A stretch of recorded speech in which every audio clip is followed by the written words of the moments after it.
Salut les goats, bienvenue dans cette nouvelle vidéo sur ma chaîne YouTube, très heureux de vous retrouver comme à chaque fois.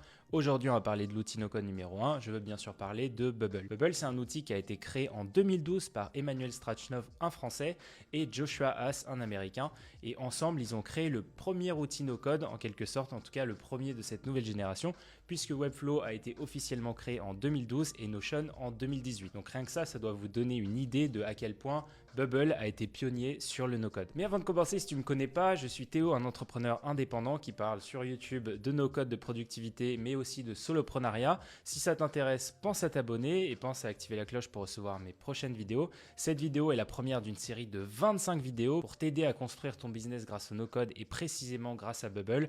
Donc il y aura 25 vidéos, si tu veux pas les manquer, pense à t'abonner, pense à activer la cloche et on commence tout de suite avec pourquoi est-ce que tu devrais t'intéresser à Bubble.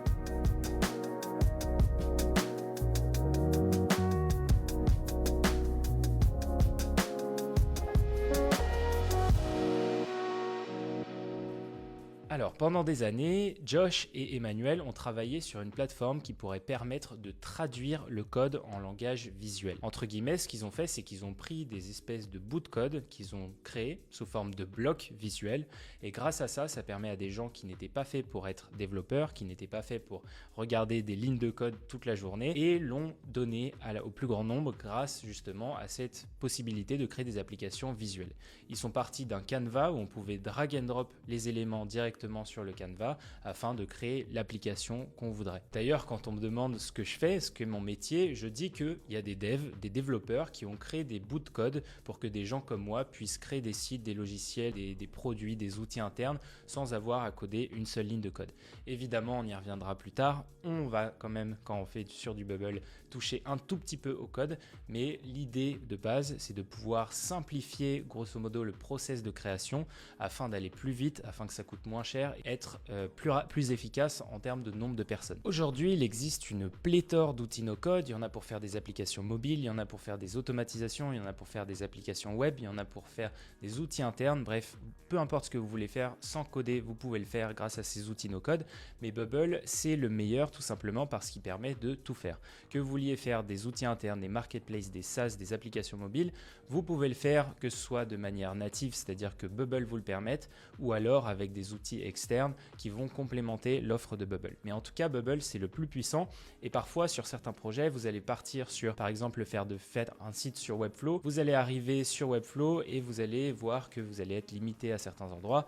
À ce moment-là, vous vous dites: pourquoi j'ai pas fait ça sur Bubble? Sur Bubble, ça n'arrive jamais, tout simplement parce que Bubble est le plus complet et que vous ne trouverez pas plus complet. Plus complet que Bubble, ça s'appelle le code. Alors moi, honnêtement, ça fait 3 ans que je suis freelance no-code full stack et j'ai vu plein de différents projets sur Bubble. Le premier, c'était le plus complexe sur lequel j'ai travaillé, c'était une plateforme entière qui vendait des autotests au Royaume-Uni. Donc j'avais automatisé tout le processus, on commandait sur le site, ensuite ça envoyait un call API à l'API de Royal Mail qui est la poste en Angleterre, ensuite ça envoyait un call API à l'API du logisticien qui pouvait imprimer le label directement sur la boîte. Dans la boîte, il y avait un test, un autotest à faire et ensuite la personne recevait l'autotest.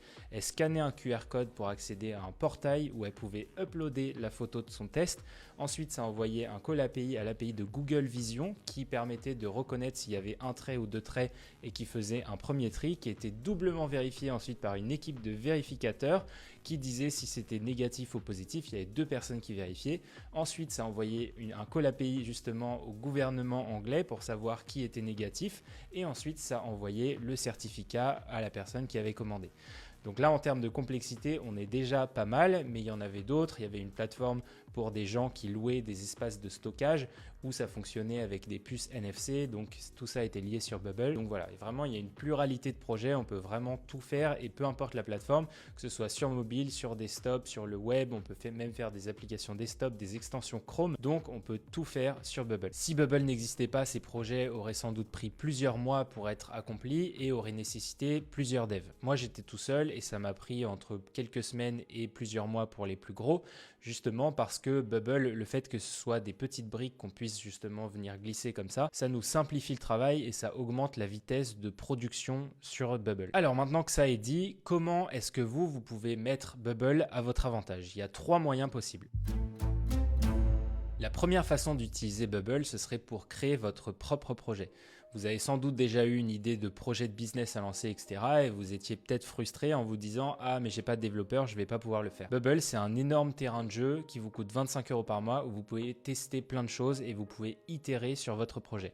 Il y a plein de gens qui se lancent dans l'entrepreneuriat en lâchant des sacs de billets à des développeurs, etc. sans savoir ce qu'ils veulent vraiment et sans savoir s'il y a un marché derrière. Bubble, ça vous permet de tester de manière illimitée votre projet, de faire différentes versions de landing page, différentes fonctionnalités, etc. voir ce qui marche le mieux.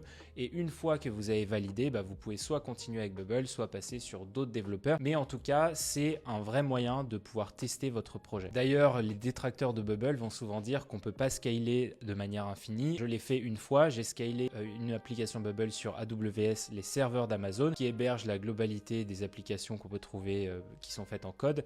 Et justement, j'ai pu tester les limites, les vraies limites de Bubble. Et en fait, ça peut scaler de manière quasiment infinie. Alors, il y aura quand même 2-3 trucs qui vont être un petit peu différent d'une application classique. Il y aura toujours un peu les contraintes de Bubble, même s'il y en a très peu, mais surtout on peut scaler de manière infinie. Le seul truc qui peut vous ralentir quelque part, c'est la base de données, et encore là il y a un moyen, c'est d'externaliser la base de données en utilisant un outil comme Xano, qui est un back-end, donc une base de données dédiée, externalisée de Bubble, et eux ce qu'ils font c'est juste du back-end, ils se préoccupent pas du front comme le fait Bubble, donc ça leur permet d'avoir un truc beaucoup plus robuste et beaucoup plus scalable. Et le dernier argument qu'on pourrait donner contre Bubble, c'est dire « Ah mais oui, mais avec Bubble, t'es pas propriétaire de ton app ». Moi, je fais partie de ceux qui pensent que, à moins de savoir coder, tant que vous ne savez pas lire du code, que ce soit Bubble qui détienne votre code ou que ce soit votre CTO ou quelqu'un de technique, si vous ne comprenez pas, vous n'êtes jamais propriétaire de votre code. Si vous êtes un fondateur de boîte, que vous ne savez pas lire le code de votre application, vous n'êtes pas propriétaire de l'application parce que chacun a sa façon de développer, chacun a sa façon d'écrire. Donc moi, je préfère faire confiance à une boîte qui est là depuis 10 ans, qui a levé 100 patates, plutôt qu'à un développeur où au final, tout va dépendre d'une gestion humaine et d'un bon rapport entre vous et votre développeur. Le truc, c'est que la plupart du temps, les gens qui se lancent avec un développeur, ils ne le connaissent pas et parfois le fit humain ne peut pas se faire, alors qu'avec Bubble, il y a moins de risques.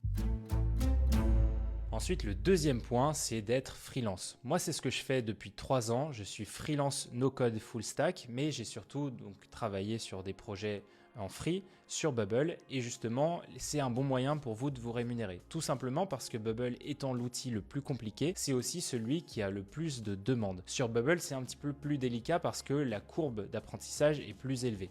Donc c'est des gens qui doivent être vraiment motivés pour créer leur application et c'est pas des gens qui vont se dire ok, je vais essayer 2 semaines pour voir si ça marche. Non, Bubble, il faut y passer plusieurs semaines avant d'être vraiment bon, et c'est pour ça que les prix des projets sur Bubble, non seulement ça et aussi le fait qu'ils soient en général plus longs parce que plus complexes, donc ça fait des prix par projet qui sont largement plus élevés que sur Webflow. Après, c'est à vous de choisir, est-ce que vous voulez faire beaucoup de projets sur Webflow, aller plus vite, ou est-ce que vous voulez faire peu de projets qui soient plus complexes mais qui aient une plus grande valeur sur Bubble, c'est à vous de choisir. Mais dans tous les cas, être freelance sur Bubble, c'est un vrai marché, il y a une pénurie de très bons parce qu'il y a beaucoup de gens qui disent faire des applications sur Bubble, mais il y a très peu de gens qui sont vraiment bons et qui sont capables de rendre des applications ultra professionnelles et de les faire scaler jusqu'à l'infini. Et le dernier point, c'est de trouver un job. Aujourd'hui, vous pouvez être développeur Bubble. Il y a plein de gens qui recrutent des développeurs Bubble tout simplement parce qu'ils ont compris que pour certaines tâches, notamment des entreprises qui n'ont pas besoin d'un développeur parce qu'ils n'ont rien de technique, eh bien qu'un Bubble Dev ou qu'un no-codeur suffisait pour accomplir justement tous leurs besoins d'automatisation, de création de plateforme, etc. Donc les gens recrutent massivement des développeurs Bubble. Aujourd'hui, c'est un vrai poste. On peut taper sur LinkedIn bubble.io développeur. Il y a des postes. Ils sont surtout dans les pays anglo-saxons et à Dubaï, dans ces eaux-là. Mais parce que justement, en France, même si on est assez avant-gardiste sur le no-code, peut-être que les entreprises mettent un petit peu plus de temps à le devenir, mais c'est en train de justement progresser doucement et je suis sûr que dans 5 ans, le job de no-codeur sera un job reconnu aussi bien que le job de développeur par exemple. Et donc en étant un no-codeur Bubble dans une entreprise, vous répondez à un besoin technique sans pour autant avoir à coder et avoir des connaissances trop approfondies. C'est bien rémunéré en général, en tout cas c'est pas aussi bien qu'un développeur classique mais c'est bien rémunéré et je pense que si vous êtes vraiment bon sur Bubble, il y a moyen d'avoir une très bonne rémunération, surtout si vous allez aux États-Unis. Donc la conclusion, c'est que s'il y a un outil à apprendre aujourd'hui sur le marché, c'est évidemment Bubble. Avant, je pensais l'inverse, je pensais qu'il fallait commencer par les petits outils pour arriver à la fin à Bubble. Je pense l'inverse aujourd'hui, je pense que c'est mieux d'apprendre Bubble en premier parce que c'est le plus difficile, mais si vous savez maîtriser Bubble, ensuite tous les autres, ça va être beaucoup plus simple et beaucoup plus familier. Vous allez affronter le plus difficile en premier, mais une fois que vous êtes en haut de la montagne, après ce sera plus facile. Voilà, si cette vidéo t'a plu, je t'invite à t'abonner à mon édito. C'est un email que j'envoie à 3000 personnes très régulièrement avec plein de conseils pour se lancer avec le no-code, plein de conseils pour être plus productif et plein de conseils pour se lancer dans le soloprenariat. Donc va t'abonner tout de suite et puis sinon je te retrouve dès demain pour une nouvelle vidéo. D'ici là, garde toujours cette envie d'entreprendre. Ciao.